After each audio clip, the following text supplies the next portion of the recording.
radio televiziyo RTBB turagukunda cyane bivuye ku mutima ibiganiro byawe bidushika kunyota radio televiziyo RTBB. Kino kiganiro kiri gishasha, ikiganiro tubashimire bakiriho.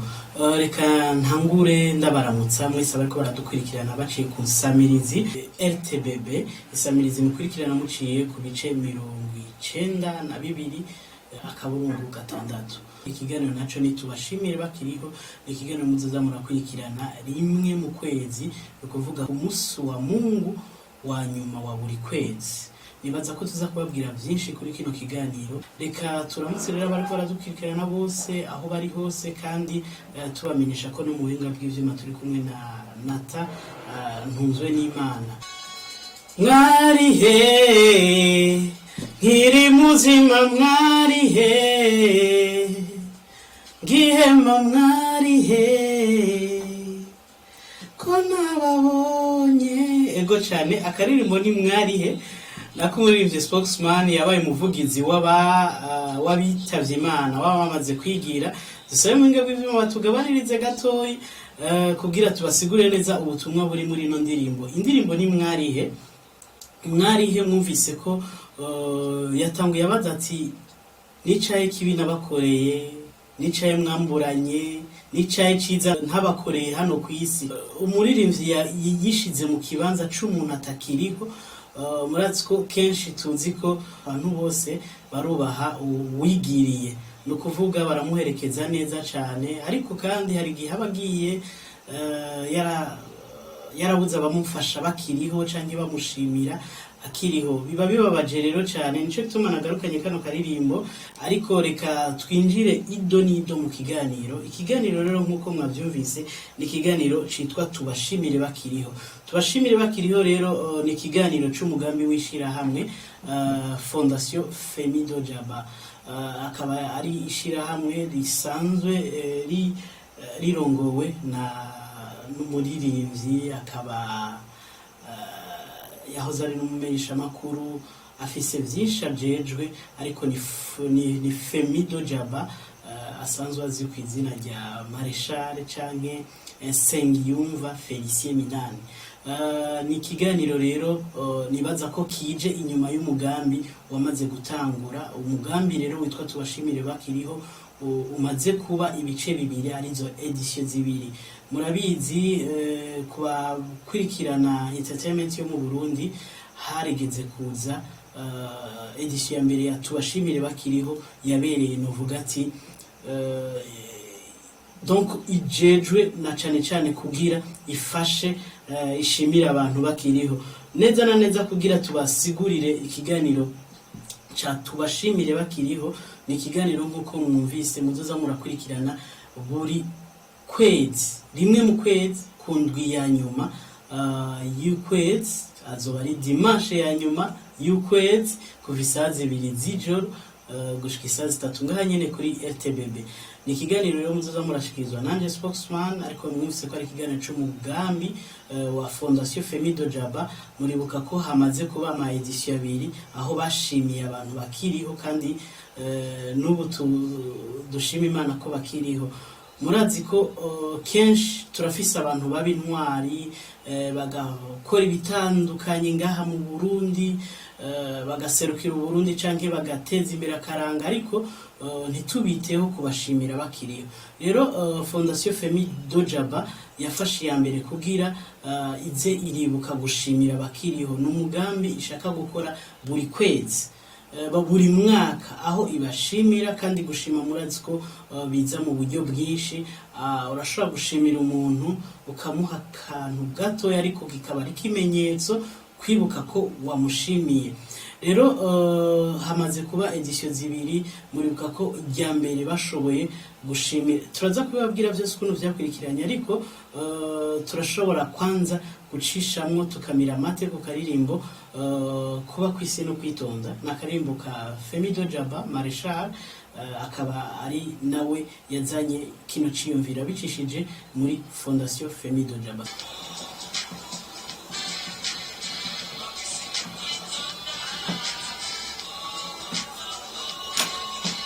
kuba kwisi no kwitonda bagenzi, oh, oh, oh, oh.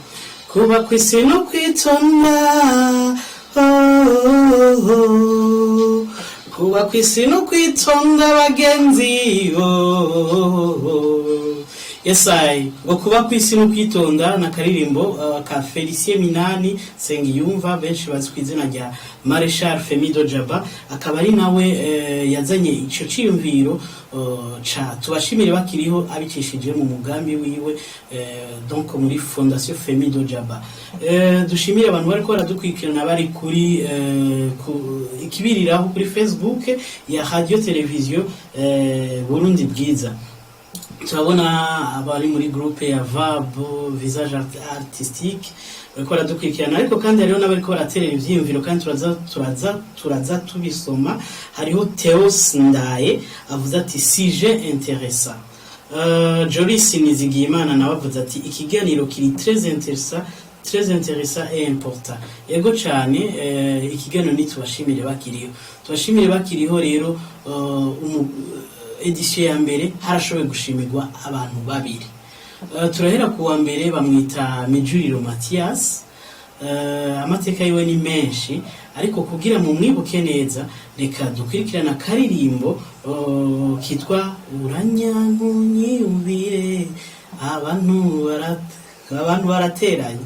Reka muhinga bw'ivyuma bakadushiremwo, mubandanya mutwandikira, turaza turasoma ivyiyumviro vyanyu. Ego Uranyankunyiyumvire, iyumvire abantu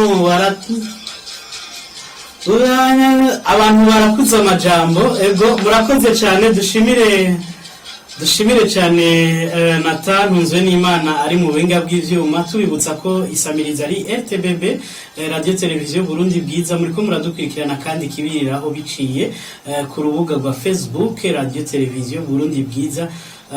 Ufise iciyumviro, intererano, ikibazo ashaka kutwandikira muri commentaire, turaza gerageza kuza turabisoma. Eka mbere turaza no kubaha nakanya canke mu biganiro bizoza birakwikira tuzobaha akanya muze murakura. Tuzoba dufise abatumire, twabwiye ko ni ikiganiro muzoza murakurikirana rimwe mu kwezi, ni kuvuga dimanche ya nyuma ya buri kwezi. Ikiganiro ni tubashimire bakiriho, ni ciyumviro ca Fondation Femido Jaba isanzwe irongowe na Sengiyumva Felicien Minani, asanzwe azi ku izina rya Marshal Femido Jaba. Aho rero hari muri 2019 mu 2019, uyo yitwa Mijuriro Mathias. Akaririmbo ni abagarukira karanga. Urumva ko ari abantu bagarukira karanga. Mijuriro Mathias kandi akaba asanzwe ari n'umuvyeyi w'umuhisi Bernard, muzi muri Nkunda abantu, muzi ko aheruka kwitaba Imana. Murumva ko yarakwiye gushimirwa. Dushimire rero, novuga ati Fondation Femido Jaba yayo yazanye ico kintu ca tubashimire bakiriho. Ariko uyu mwaka ntiyashimiwe wenyene, donc première édition igice ca mbere cazananye inguvu zidasanzwe kuko hashoboye gushimirwa babiri.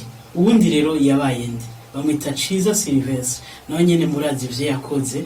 Uturimbo twinshi, amabaruwa twinshi twakunzwe, ariko twe twabayitiyemo kano karirimbo kamwe kitwa Mutima wa Afrika. Nta numwe atakazi.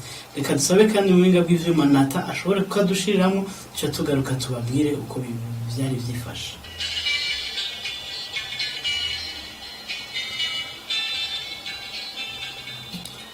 Ngo Burundi mutima wa Afrika, nzogukunda gushika gupfa. Ako karirimbo ni ndatakazi gahiye. Ako konyene karakwiye ko yoshimirwa, ariko afise n'utundi twinshi kandi twakunzwe.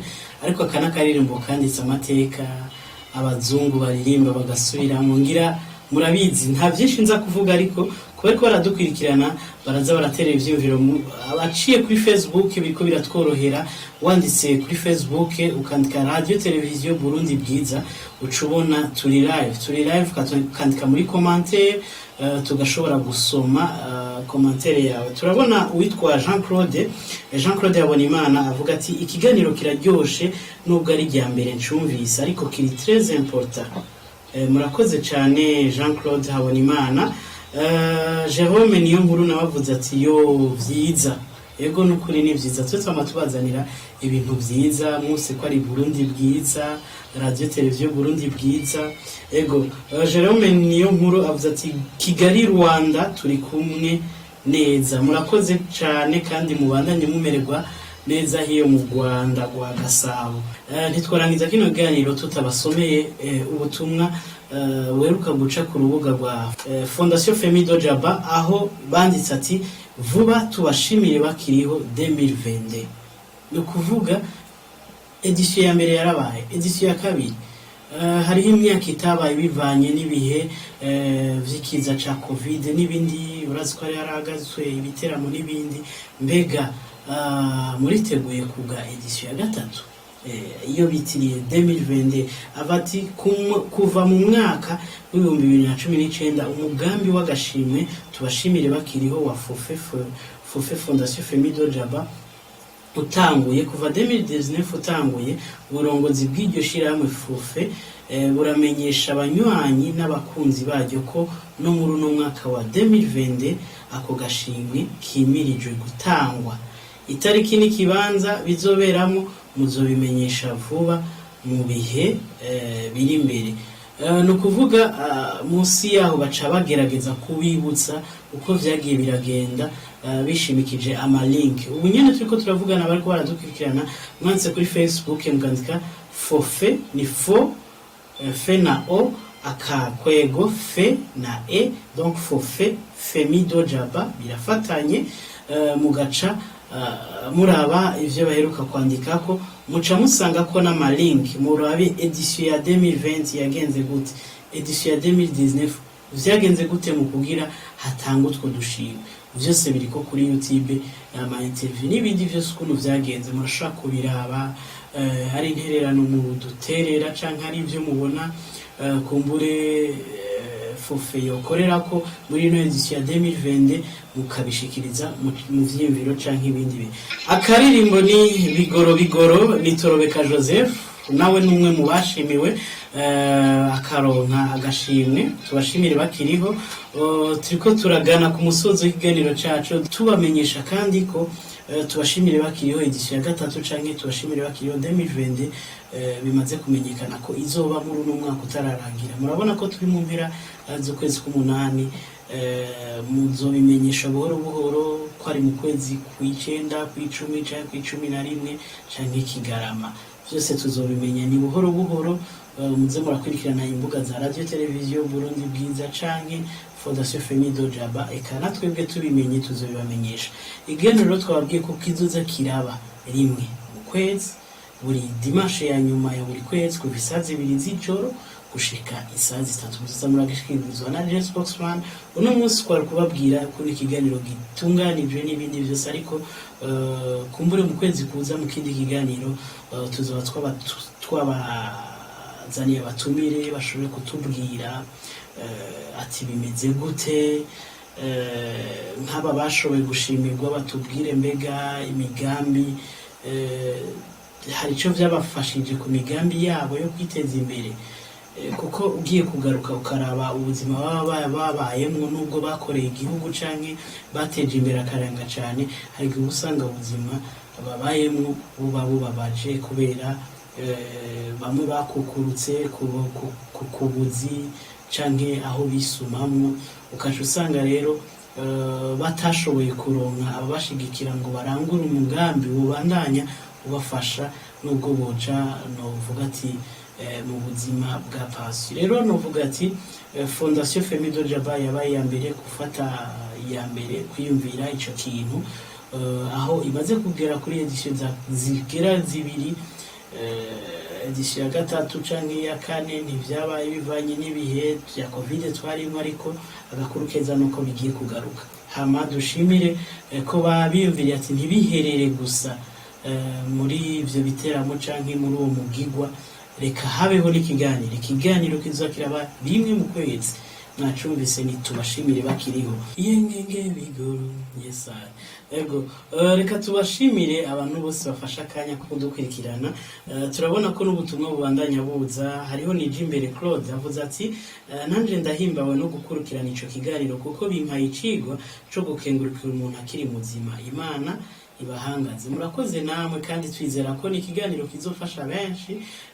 nkuko hageze n'uwo mugigwa wo kushimira uno mwaka munsi ko bizogaruka tuzobibacishirizaho ikibiriraho tuzobabwira aho bizobera ikibanza n'ibindi bitandukanye. Reka rero amazi yazindutse ageze kure kandi ngo akaryoshe nigahora mwitama. Reka tubashimire mwese mwabanye natwe, ariko dushimire cyane natantunzwe n'Imana we yashoboye kudufasha mwinga bw'ivyuma kuva ikiganiro gitangura gushika aha kigeze. Mwako mudukurikirana ku isamirizi radio televiziyo Burundi Bwiza, mukurikirana muciye kuri 92.6 fréquence, ariko kandi mwako muradukurikirana ikibiriraho muciye kuri Facebook ya radio televiziyo Burundi Bwiza. Iradiyo televiziyo RTBB ni byiza by'Uburundi bwiza.